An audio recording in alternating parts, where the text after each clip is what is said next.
اور پھر اس پر 2-3 روایتیں میں عرض کرتا ہوں اور پھر فوراً بات ختم کر دیا جائے. یہ جو ہم بیٹھ کر کے ذکر کرتے ہیں تو حضور کی بات سچی ہے نا, سچی باتیں ان کی ہیں. کیا کہتے ہیں؟ اللہ رسول صلی اللہ علیہ وسلم اذا مررتم بریاض الجنہ, سرکار نے فرمایا جب تم جنت کی کیاریوں میں سے گزرو تو خوب کھایا کرو. صحابہ کہتے ہیں جب جنت کی کیاری سے گزرو تو خوب کھایا کرو. تو قالوا وما ریاض الجنہ, صحابہ نے پوچھا یا رسول صلی اللہ علیہ وسلم تو جنت کی کیاری کون سی ہے کہ میں جاؤں تو پھر اس میں جنت کے پھل کھاؤں, پھر اس جنت کی کیاری میں بیٹھ جاؤں نا, کیونکہ جو جنت میں چلا گیا پھر تو نہیں جہنم میں جائے گا نا. جو ایک مرتبہ جنت کی کیاری میں بیٹھ گیا تو اللہ اس کو توفیق توبہ دے دے گا. تو صحابہ نے پوچھا یا رسول اللہ بتا دیں دنیا میں جنت کی کیاری اور اس کیاری میں پھل فروٹ تو ہم کھا لیا کریں. قالا حلق الذکر, تو سرکار نے فرمایا ہاں وہ جنت کی کیاری وہ ہے جہاں چند لوگ بیٹھ کے اللہ کا ذکر کرتے ہیں. ایک تو مسجد خود خدا کا گھر, پھر اس پر حلقہ ذکر. اب یہ جنت کی کیاری میں آپ بیٹھے ہیں, قربان جائیں آپ جنت کی کیاری میں بیٹھے ہوئے ہیں, جنت کی کیاری میں بیٹھے ہوئے ہیں. اور پھر ایک روایت اور سنیں کہ جب اس کیاری سے بھی اٹھیں گے تب کیا ہوگا. میں حضور کے فرامین سنا رہا ہوں آپ کو تاکہ آپ کو احساس ہو کہ جو یہ وقت دے رہے ہو پوری زندگی کا آپ کے سب سے بہترین وقت ہے. حضور صلی اللہ علیہ وسلم نے فرمایا قال ما من قوم اجتمعوا یذکرون اللہ ویریدون بذلک الا وجہہ. حضور صلی اللہ علیہ وسلم نے فرمایا جب کچھ لوگ محض اللہ کی رضا کی خاطر جمع ہوتے ہیں اکٹھا, جیسے آج آپ جمع ہوئے ہیں, آپ کسی بلڈنگ کے, وہ کسی بلڈنگ کے, وہ کسی بلڈنگ کے, کوئی کہاں کا کوئی کہاں کا, تو حضور فرماتے ہیں سب لوگ پھر ایک جگہ جمع ہو جاتے ہیں اور بیٹھ کر کے کیا کرتے ہیں صرف اللہ کے لیے, اس کو راضی کرنے کے لیے اس کا ذکر کرتے ہیں. الا ناداہم مناد من السماء, تو پھر ندا دینے والا آسمان سے ندا دیتا ہے رب کے حکم پر, وہ ندا دیتا ہے. کیا کہتا ہے؟ قربان جائے یہ مجلس جس میں آپ بیٹھے ہو اس کا تذکرہ میں کر رہا ہوں, بیٹھ کے جو ذکر کر رہے ہو, تو آسمان سے رب ندا دیتا ان قوموا مغفورا لکم وقد بدلت سیئاتکم حسنات. وہ ندا کیا دیتا ہے؟ ادھر ادھر سے آ کے بیٹھ کے اللہ کا ذکر کر رہے ہیں. مقصد یہ ہے کہ میرا پروردگار ہم سے راضی ہو, صرف یہ مقصد لے کے ہم آئے کہ میرا رب ہم سے خوش ہو جائے, راضی ہو جائے. تو ندا یہ دی جاتی ہے ان قوم مغفورا, جب ہو جائے گی مجلس ختم ہو جائے گی, ذکر ہو جائے گا ختم ہو جائے گی, اور جب مجلس ختم ہوئی تو فرماتا ان قوموا کھڑے ہو جاؤ. اب یہ رب ندا دیتا ہے, ہمیں سنائی نہیں دیتا, مگر حضور کا فرمان ہے وہ ندا دیتا ہے. اب کیا ندا دیتا؟ ان قوموا کھڑے ہو جاؤ. کیوں؟ مغفور لہم, جتنے تھے سب کو اللہ نے بخش دیا. سبحان اللہ, سبحان اللہ. یہ ہے اس مجلس کی اہمیت. وہ رب ندا دیتا ہے, کہہ تو میں نے سب کو بخش دیا ہے. قد بدلت سیئاتکم حسنات, تم سے جو برائیاں ابھی تک ہوئی تھی نا آنے سے پہلے حلقے ذکر میں, تو اللہ فرماتا ہے ان کو بتا دو کہ ان برائیوں کو میں نے نیکیوں میں بدل دیا, نیکیوں میں بدل دیا. پھر آخری روایت سن لیں, بس حلقے ذکر شروع کیا جائے. میں اس کی اہمیت اس لیے بتا رہا ہوں کہ آیا کیا ہے, کیونکہ کب موت آ جائے کچھ پتا نہیں ہے. قال رسول اللہ صلی اللہ علیہ وسلم لیبعثن اللہ اقواما یوم القیامۃ فی وجوہہم النور علی منابر اللؤلؤ یقبضهم الناس لیسوا بانبیاء ولا شہداء. میدان محشر ہوگا, نفسی نفسی کا عالم ہوگا, مگر ایک جماعت ایسی رہے گی قیامت کے دن کہ ان کے چہرے نورانی ہوں گے, ان کے چہرے روشن ہوں گے, منور ہوں گے. اور پھر ان کے لیے علی منابر اللؤلؤی، وہ لوگ لولو جو ہے اس کے ممبروں پہ بیٹھے ہوں گے عرش کے نیچے. جب سب پریشان ہوں گے تو ان کے چہرے نور والے ہوں گے اور وہ لولو کے ممبروں پہ بیٹھے ہوں گے. یغبطہم الناس لیسوا بانبیاء ولا شہداء، نہ وہ نبیوں کی جماعت ہوگی نہ شہداء کی جماعت ہوگی. اب یہاں ایک اشکال آتا ہے، وہ بھی عرض کر دوں. پھر کوئی یہ سوچ سکتا ہے کہ وہ صحابہ ہوں گے. نہیں، صحابہ شان والے تو ہے ہی ہیں، اس میں تو کوئی شک ہی نہیں ہے. اگر یہاں صحابہ مراد ہوتے تو حضور سامنے بول رہے ہیں تو کہتے تمہاری شان ہی ہوگی، تمہاری شان یہاں ہوگی، مگر نہیں، وہ شان والے ہی ہیں. جب حضور نے یہ بات کی نا تو قالا فجثا اعرابی علی رکبتیہ، تو اعرابی تھے دیہات کے رہنے والے، وہ گھٹنوں پہ بیٹھ گئے. فقال یا رسول اللہ الہم لنا نعرفہم، حضور بتا دیں وہ کون لوگ ہوں گے جن کے چہرے منور ہوں گے، لولو کے ممبروں پہ بیٹھے ہوں گے. تو اب حضور صلی اللہ علیہ وسلم نے جو لفظ کہا ہے وہ سنیں.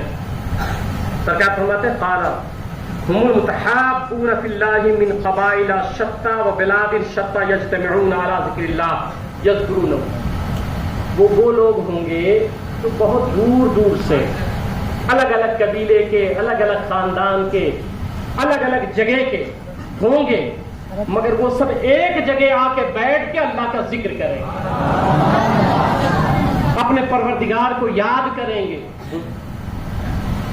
ذکر یذکرونہ، اس کا ذکر کریں گے، اللہ اللہ کریں گے. یہ وہ لوگ ہوں گے جن کے چہرے منور ہوں گے محشر میں، جن کو ممبروں پر بیٹھایا جائے گا. تو یہ ہے اس محفل کی فضیلت جو میں نے عرض کی.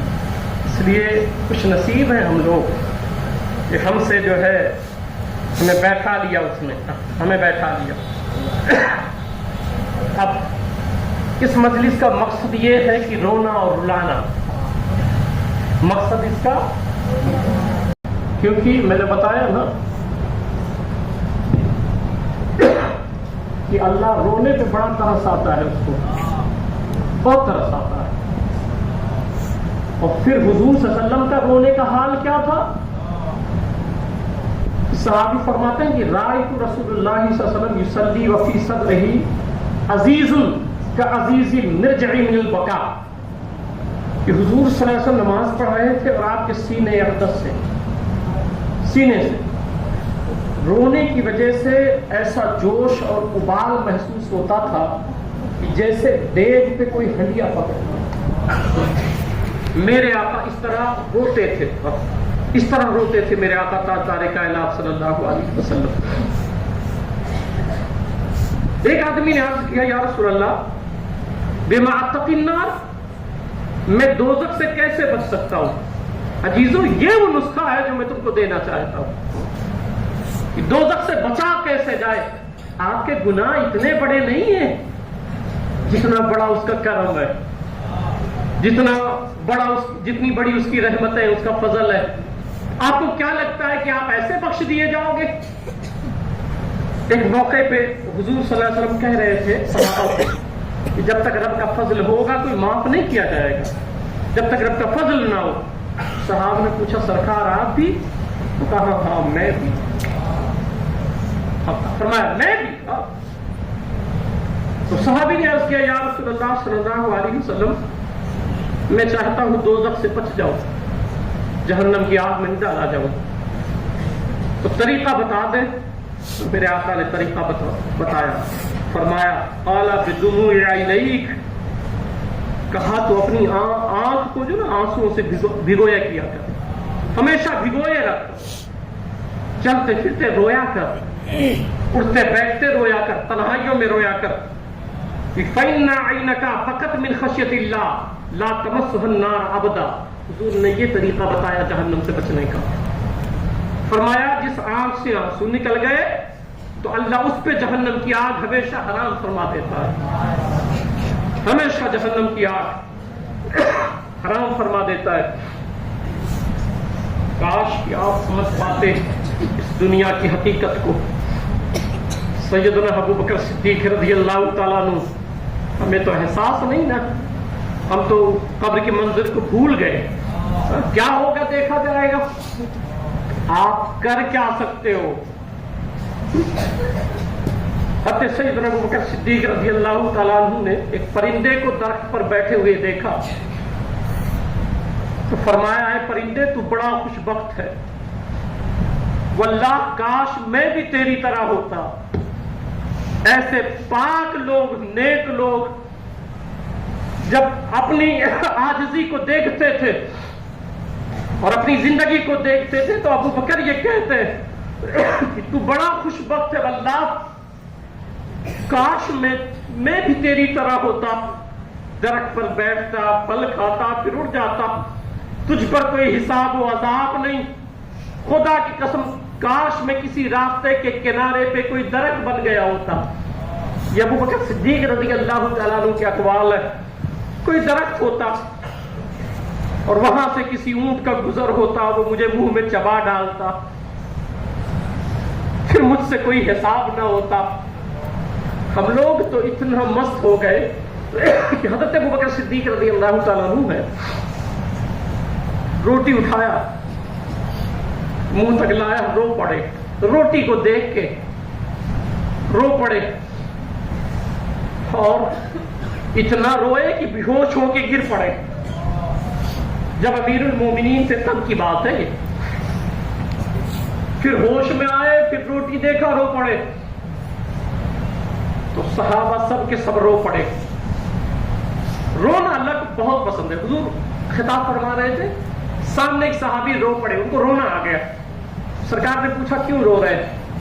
وہ عرض کرنے لگے کہ رب کی رحمتیں مجھے یاد آ رہی ہیں کہ اتنی نوازش ہے، اتنا کرم، اتنی عنایتیں، مگر ہم ابھی بھی گناہوں سے نہیں بچ پاتے، اس لیے میں رویا رب کی خشیت اور خوف میں۔ میرے آقا نے فرمایا کہ اگر مجلس میں سب گنہگار ہوتے تو تیرے رونے سے اللہ سب کو معاف فرما دیتا۔ رونا اتنا پسند ہے پروردگار کو۔ حضرت شعیب علیہ السلام نے عرض کیا، بولا تو کیسے ملے گا؟ اس نے کہا کہ رویا کرو، رویا کرو، آنسوؤں کی دھاروں میں ملتا ہوں۔ تو جب حضرت بکر صدیق رضی اللہ تعالیٰ عنہ ہوش میں آئے، پھر رو پڑے۔ صحابہ نے ہمت کر کے پوچھا، رو کر کے سبوں نے، کہ حضور آپ اتنا رو رہے ہیں، وجہ کیا ہے؟ کہنے لگے، میں ایک مرتبہ حضور کی مجلس میں بیٹھا تھا تو میرے آقا اس دنیا کے بارے میں فرما رہے تھے کہ ابو بکر، یہ دنیا بڑی رنگین ہے، جو اس میں گماں وہ گمراہ ہو گیا، وہ تباہ ہو گیا، آخرت اس کے دل سے نکل جاتی ہے، خوف الہی اس کے دل سے نکل جاتا ہے، دل بڑا سخت ہو جاتا ہے اس کا، اللہ کا خوف نکل جاتا ہے۔ تو حضرت ابوبکر فرماتے ہیں کہ حضور صلی اللہ علیہ وسلم کے پاس ہم بیٹھے ہوئے تھے تو اچانک سرکار کہہ رہے ہیں، نکل جا، بھاگ جا، دور ہو جا، بار بار یہ الفاظ۔ تو کہتے ہیں ہمیں کوئی نظر نہیں آیا کس کو سرکار کہہ رہے ہیں۔ پھر سرکار سے ہم نے عرض کیا، سرکار یہ کون تھا جس کو آپ کہہ رہے تھے؟ تو میرے آقا نے فرمایا، دنیا تھی جو میرے پاس آئی تھی، مجھ سے لپٹنا چاہتی تھی، تو میں نے کہا نکل جا، ہٹ جا، یہاں سے دور ہو جا۔ پھر اس نے دور جا کے، مجھ سے تھوڑی دور پہ جا کے دنیا نے کہا، آپ تو بچ گئے مگر آپ کے بعد آنے والے بچ نہیں پائیں گے، وہ دنیا میں مستغرق ہو جائیں گے۔ تو میں نے آج یہ روٹی دیکھا نا کہ حضور تین دن تک ہو جاتا تھا، روٹی کا ایک نوالا گلے میں نہیں اترتا تھا حضور کے۔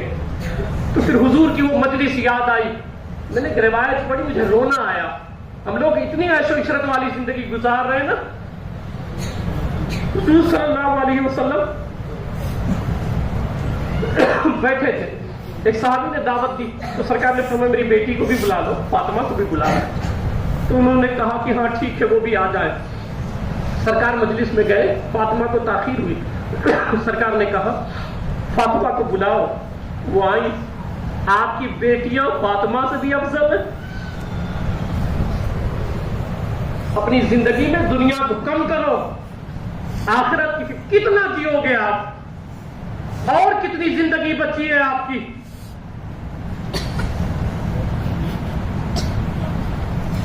تو سیدہ آئی، میں نے کہا تھا دعوت ان کو لے لو، میری بیٹی کا بھی، تو میں نے بلوایا،